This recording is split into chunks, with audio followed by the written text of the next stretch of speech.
Hey, folks. Tonight's presentation takes us into the deep end of a hidden world. Not flashy headlines, not the sanitized news clips or the stories wrapped in ridicule. We're stepping behind the curtain into encounters that were never meant to surface. Now, these are the reports that slip through the cracks, the ones whispered in private, passed down quietly through families, or only spoken aloud when the weight becomes too heavy to carry. What ties them together is not just the presence of unhuman intelligence, it's the response. Over and over again, the pattern repeats. An encounter occurs. Witnesses freeze in disbelief. Technology fails. Military assessed assets appear without explanation. Agencies no one can quite identify intervene. And suddenly, the truth becomes something that must be contained. Not explained, not understood, contained. When you scrutinize these cases, you begin to notice something unsettling. These are not isolated events. These are operations, procedures, a machinery of secrecy that activates the moment a civilian steps into forbidden territory. And the questions become, is the government hiding the truth? Or is the government hiding the fact that it no longer controls it? Tonight, each account adds a new piece to that puzzle. This is Phantoms of Monsters Radio, where the veil lifts one story at a time, and I thank you for joining us. In the first report, in 1981, a California high school student shared a story so specific, so bizarre, and so out of sync with conventional UFO lore that it deserves careful examination. Now, according to him, he and another student, a boy and a girl pair, were quietly selected to join dozens of hand-picked teenagers at a government-run program held on the Berkeley campus. The moment they arrived, the atmosphere was wrong. Not educational, not scientific, controlled. The people running the program didn't look like professors. They looked like federal agents. Black suits, black ties, no badges, no names, expressionless faces, watching, never engaging. Men in Black, before the phrase was pulp culture. Over the first few days, teenagers were tested for psychic ability, not in a mystical or spiritual sense, but in a structured clinical environment. Telekinesis tests involving spinning tops balanced on sticks, remote viewing sessions where students attempted to describe hidden objects in sealed rooms. Some laughed. Others took it seriously. And a handful displayed results that even they found startling. But it was the final day that everything changed. Students were herded into an auditorium. Armed soldiers blocked the exits, guns visible, posture rigid. No explanation, no comforting introduction, only a brief, chilling warning that what they were about to see would frighten them, and attempting to leave was forbidden. Then the curtains parted.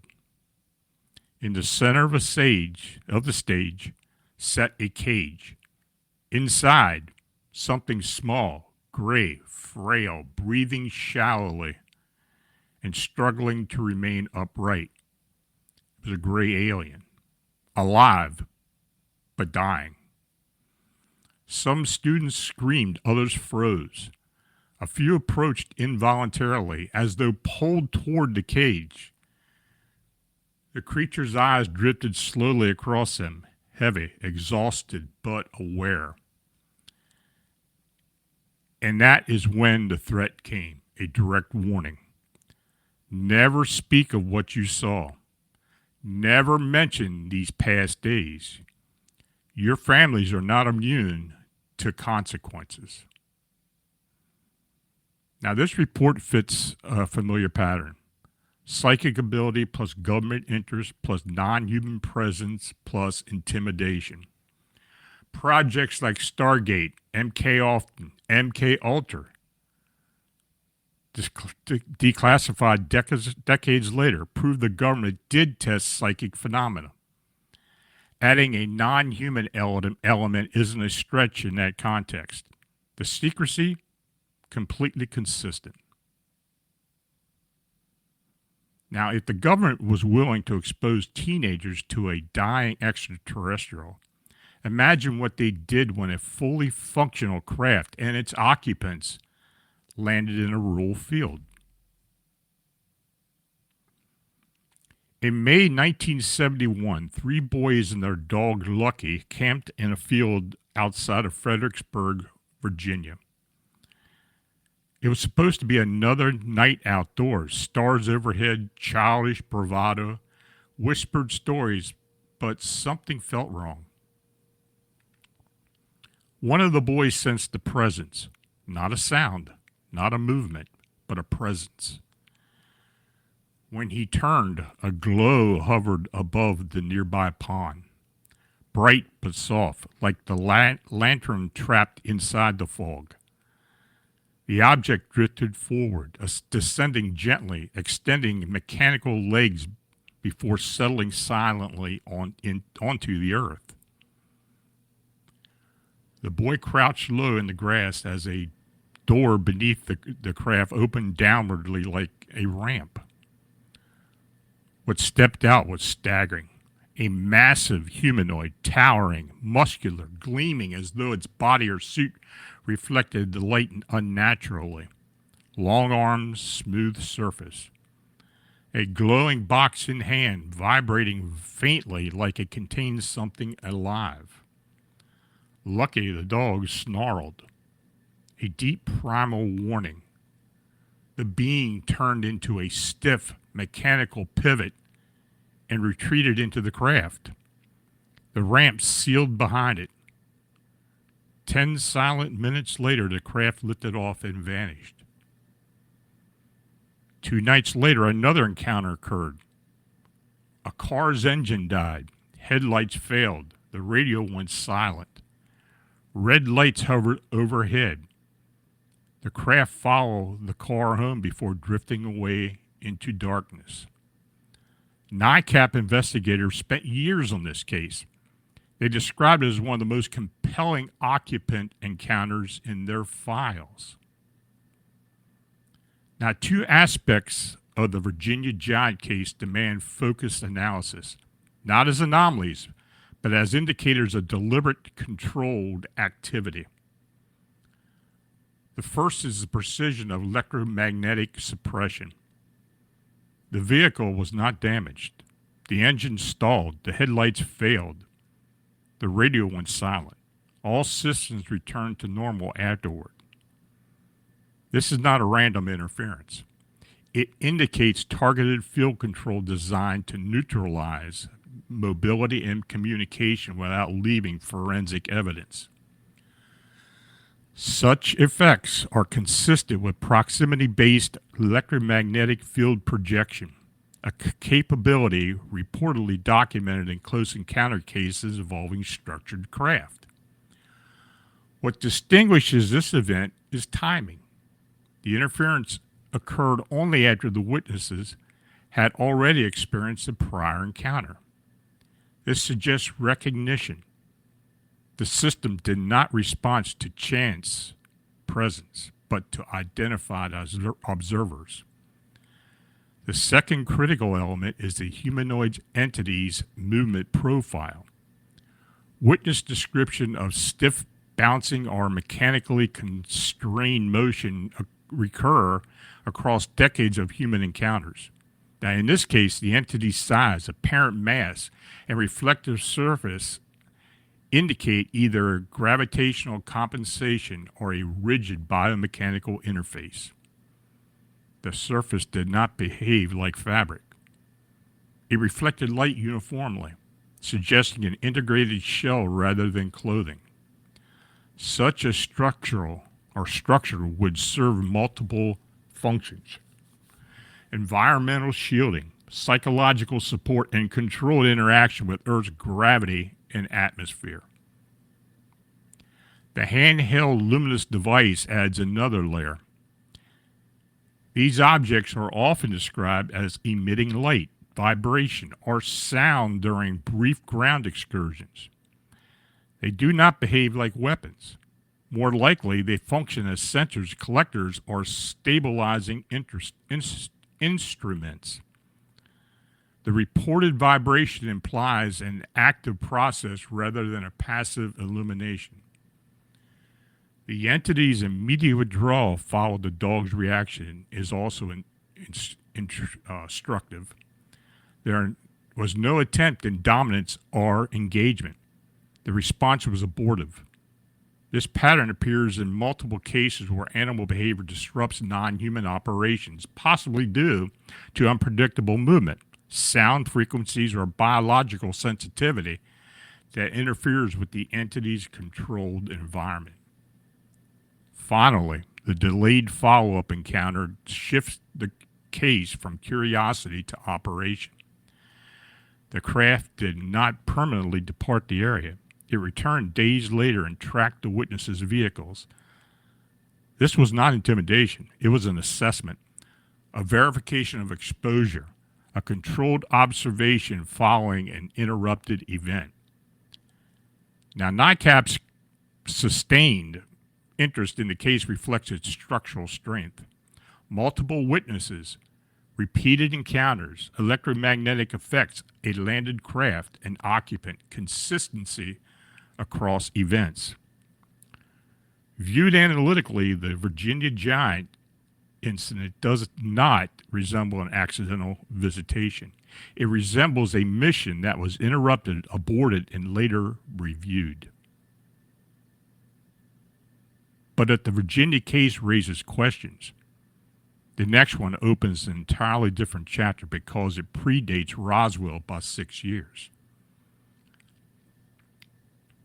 6 years before Roswell, Reverend William Huffman received an urgent request to pray over crash victims outside Cape Girardeau.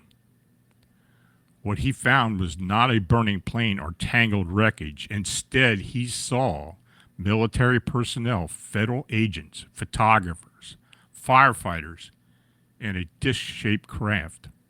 No seams, no rivets, no wings.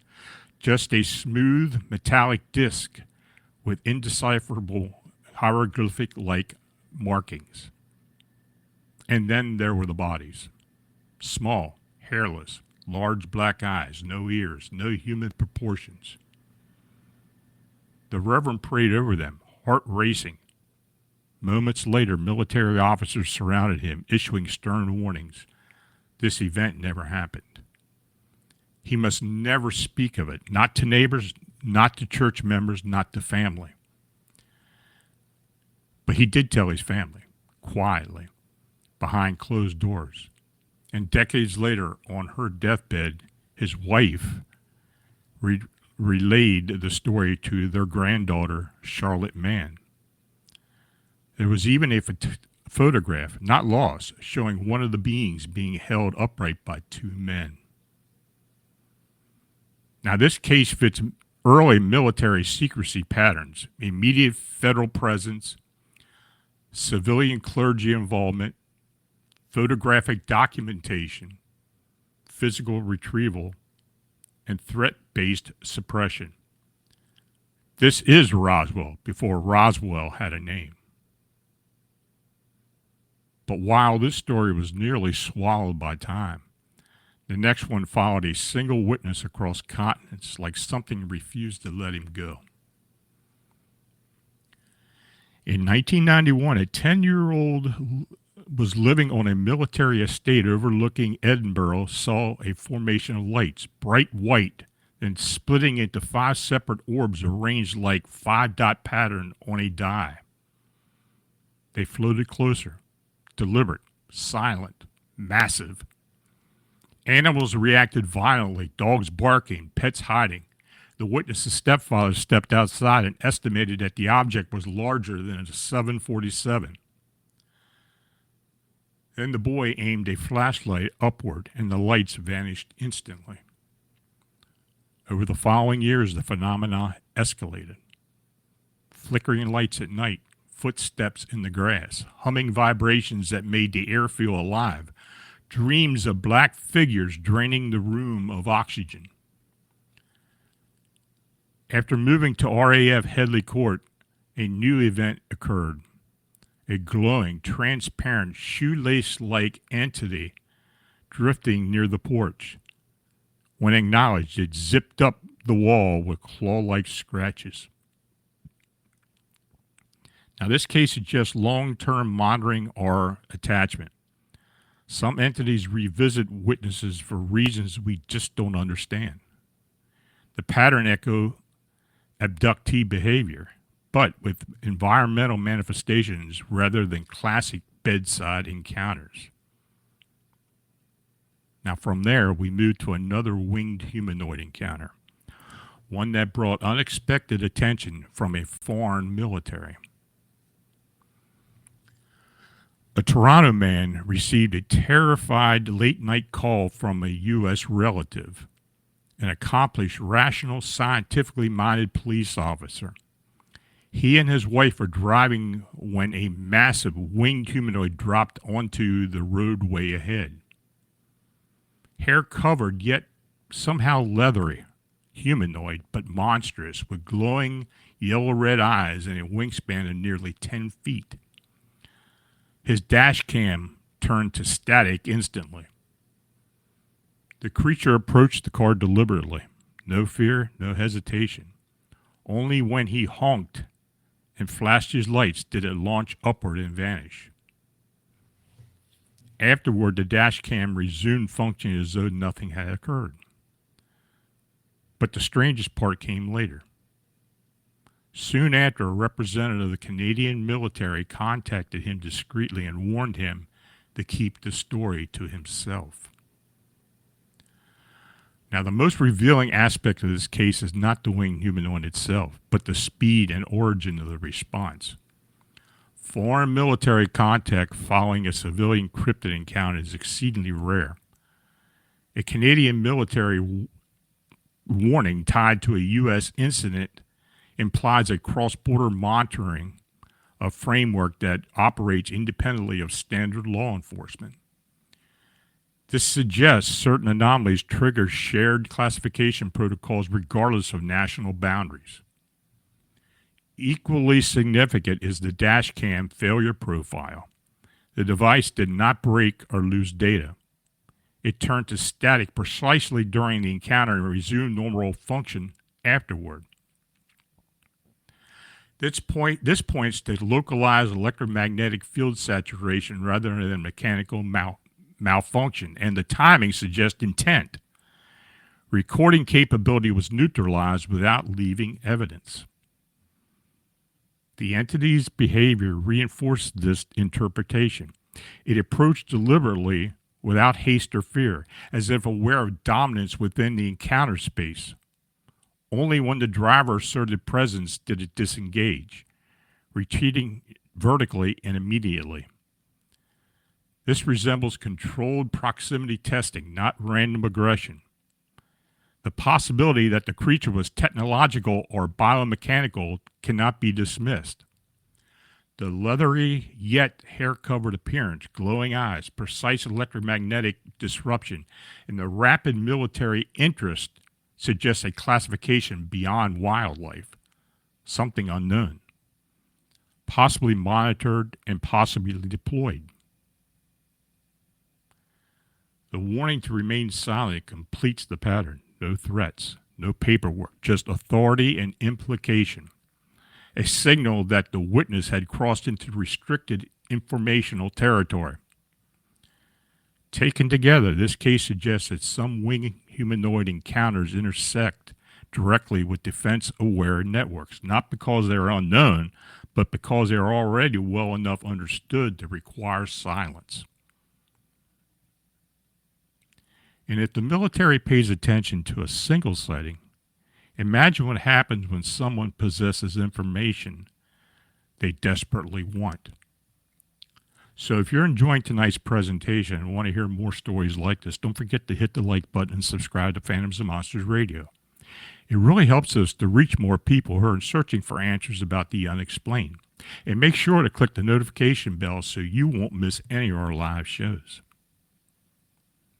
Now, from the deserts of New Mexico, we move east to a lake in Connecticut where something massive fell from the sky and then seemed to erase its own evidence. At 2 a.m. on April 10th, 2012, a glowing green object the size of a whale descended into Bantam Lake, witnessed by a motorist and a state trooper. Fire crews searched the water for hours. No debris, no oil, no disturbances. Over the next week, dozens of reports came in of shock waves, booms, flashes of light, and animal panic within a 5-mile radius. Meteor experts suggested the lurid shower, but meteors don't descend smoothly, don't maintain shape, and don't leave zero traces. And the night before, another green object was seen 25 miles away. Now, this case fits a pattern of controlled descent events, objects entering water or terrain with surgical precision. Whether extraterrestrial or classified terrestrial, the lack of evidence itself is evidence of retrieval or intentional masking. But if the Bantam Lake case highlights disappearance, our next story reveals intrusion, the kind search and rescue teams whisper about but never discuss publicly. A seasoned search and rescue officer encountered a pristine staircase deep in the woods during the hunt for a missing teenager. Carpeted, clean, warm, no debris, no wildlife. Placed as though manufactured minutes earlier. Against orders, he climbed it. At the top, the world felt silent. No wind, no breathing, no internal body sounds. The pressure of wrongness descended, like being caught in a restricted government facility. Later, his furious trainer confronted him. "You went up the stairs. That's why we didn't find her." The implication, climbing the stairs changes something, interferes with the search, or redirects the missing person somewhere inaccessible. Now, a staircase appearing deep within an active search zone is not merely strange. It's a direct violation of environmental logic. Search and rescue personnel are trained to recognize terrain patterns instinctively.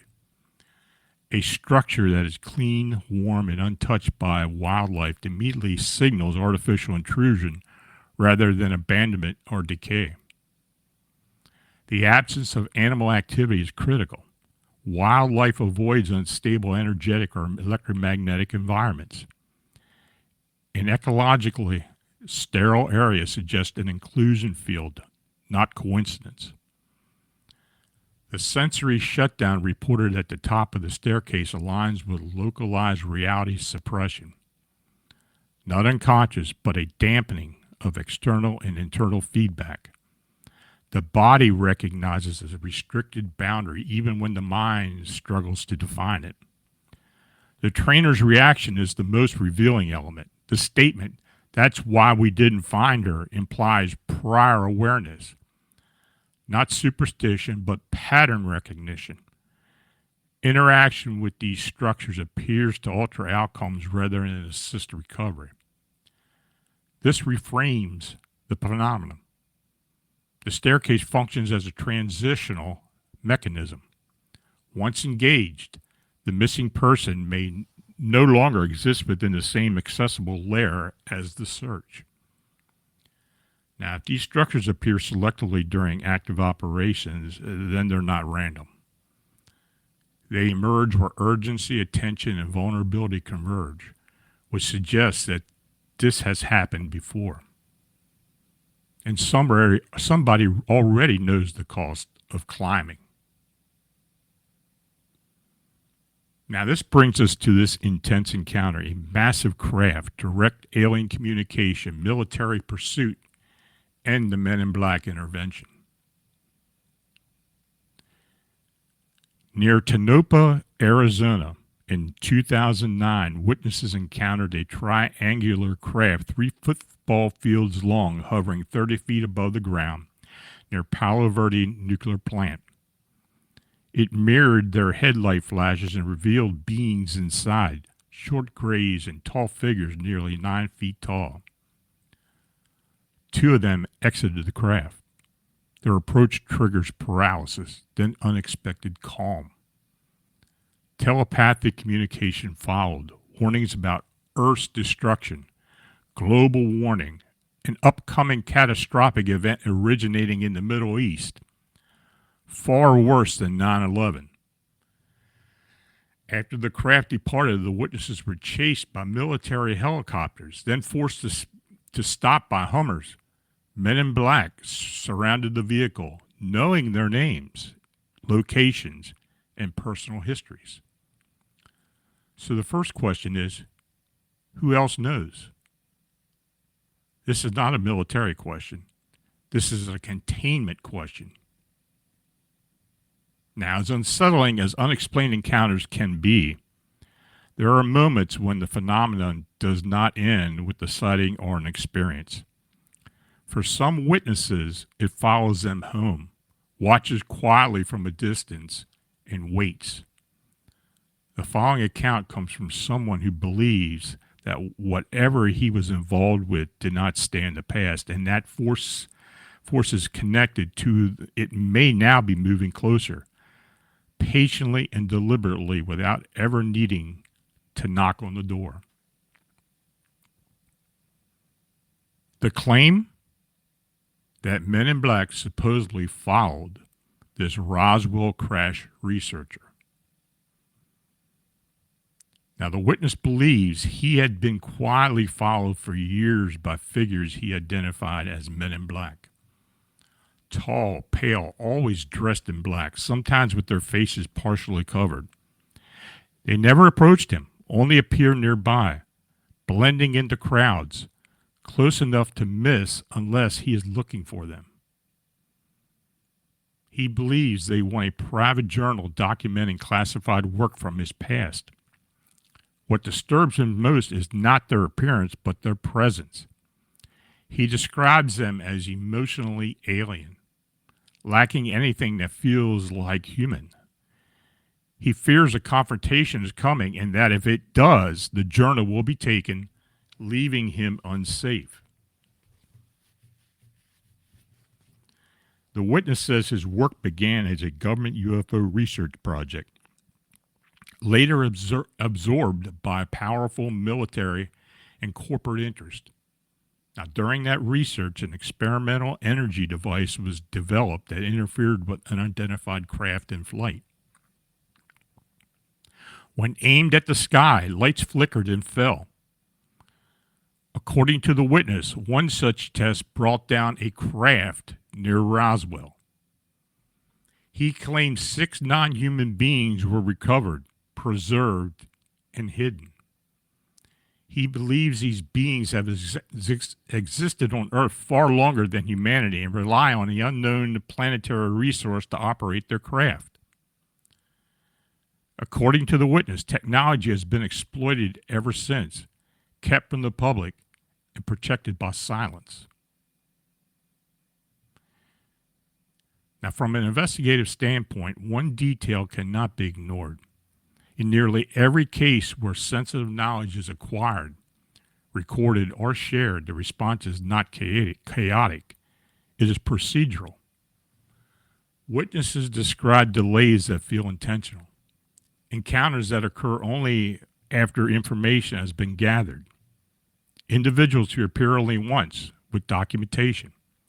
This suggests monitoring is not consistent but conditional. Something activates when certain thresholds are crossed.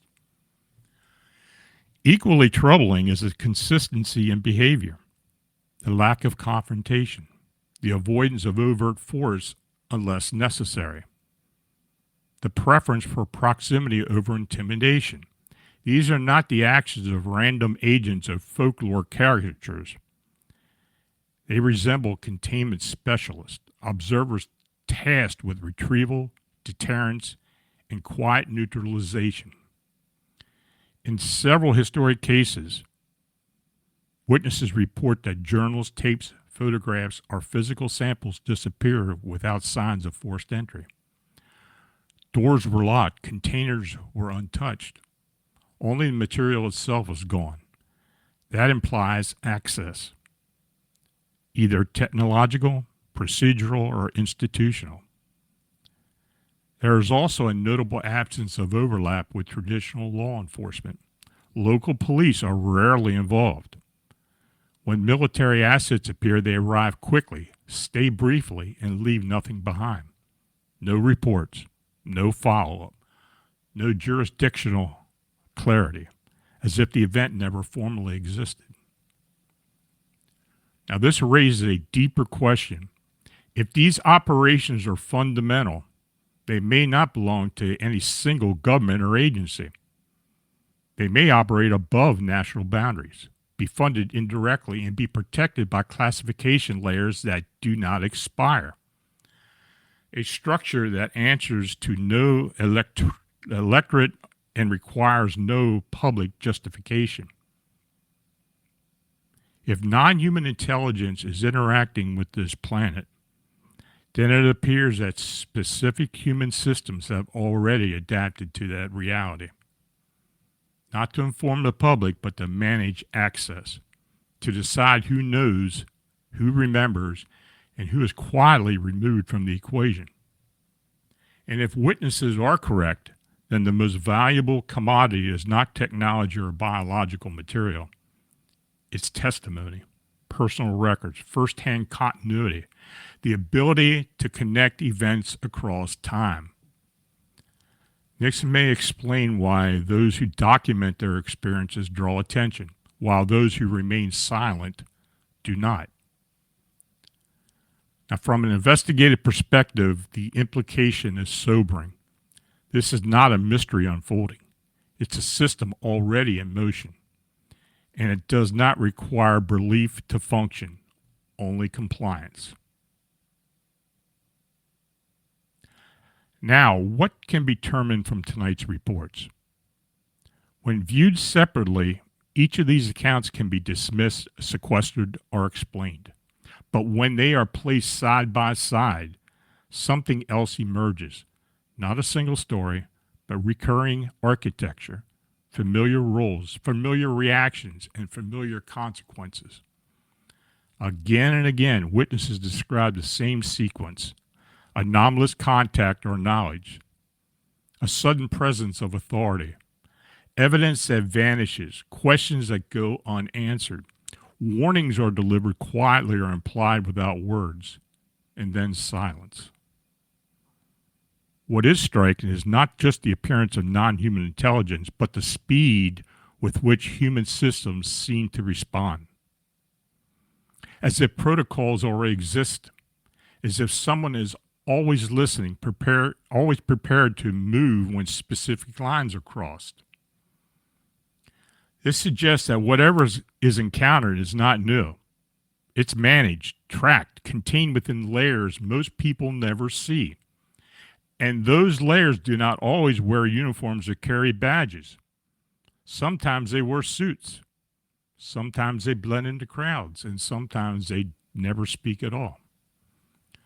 For decades, the focus has been on craft bodies, technology, and disclosure as a future event. But perhaps disclosure is not a single revelation waiting to happen.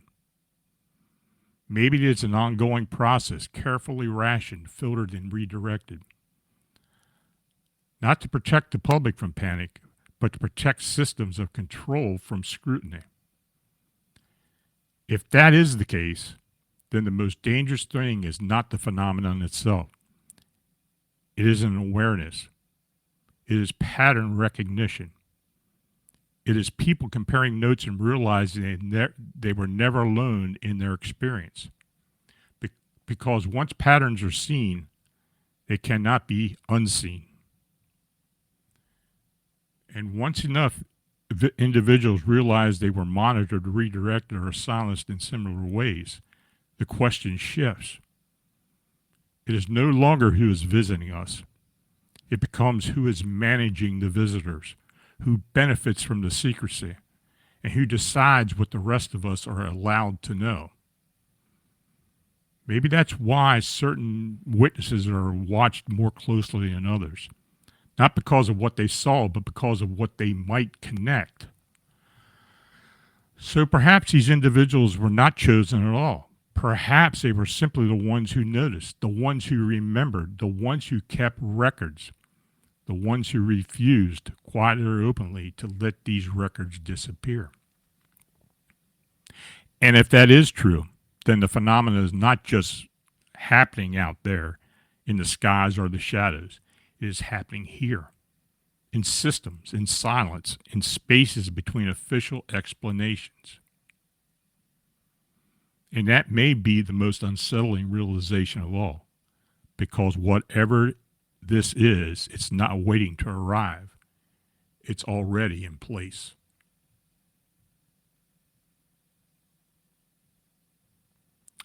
So let's start the questions and answers session, and please type your questions in all caps.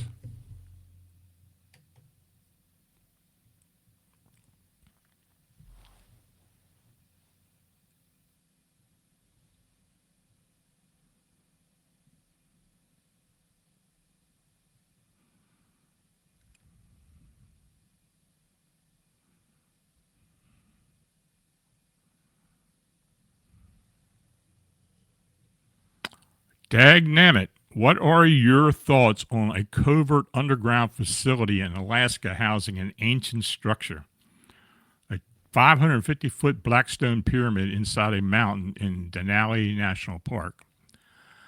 Well, nothing that occurs in Alaska surprises me. And I mean, we heard so many theories about different things and undergrounds and facilities that have occurred there, have been there for a while, then suddenly disappear. We've had a lot of them disappear.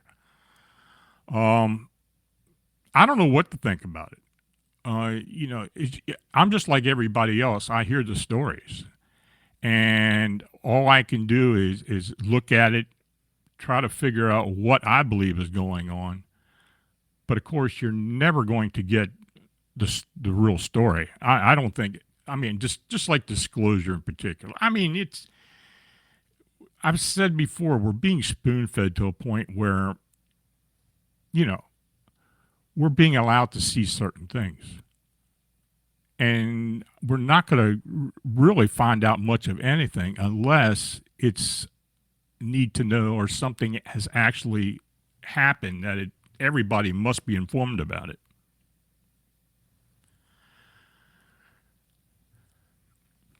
Jose Sanchez, the Reno alien case was unique in its appearance of dark brown mottled skin and red eyes, very different from the grays in this respect. It's the only account I've heard on these creatures. There have been others, but they didn't get the focus of national governments. Let's put it that way. This that case in particular, and a lot of cases that occur down in Hispanic America, especially down in South America, the U.S. is involved in a lot of that. And in fact, NASA, while they were doing the investigations, even before Project Blue Book and other operations, they were involved with that. Talk to Stan Gordon; he'll tell you about the encounters and things that he saw, especially with the crash in Pennsylvania. I mean, NASA was actually the first group there. They knew something was coming. Then the Army took the craft and supposedly took it to Wright-Patterson Air Force Base. I don't know if that's exactly where it went to. And Stan has been looking into that for all these years. And, I mean, he's got his own theories, but there's others who have other theories as well. I don't know why people get so upset that we don't get disclosure on a lot of these things. Of course, you know, the government's going to has this thought that, you know, the civilians can't handle it. And that may be true. But regardless of the fact, they're just not going to disclose anything and everything. They're going to meter it out, you know. They're going to let you know what they want you to know.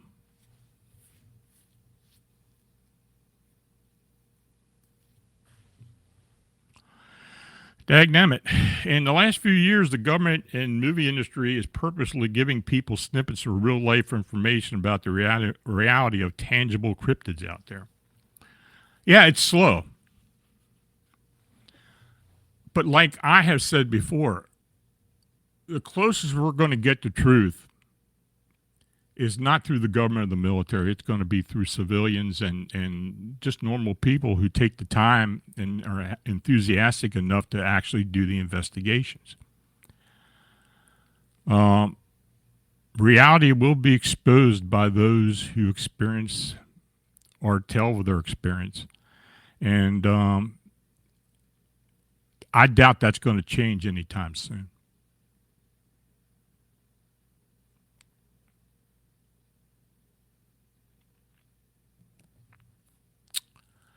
Anything else, folks?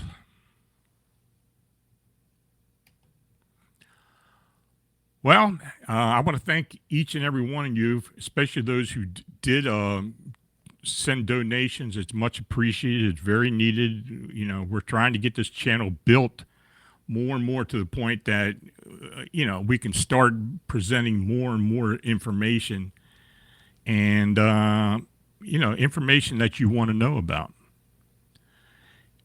Now, I do suggest that you leave comments about my presentations, what you think they should be like, changes, other information. I always have open ears, and I take a lot of this into account. So, yeah, please feel free to comment and let me know how you feel about it. So until we meet again next Friday, stay aware, stay safe, and as always, keep looking into the unexplained. Have a good night and have a great weekend. Talk to you later. Bye.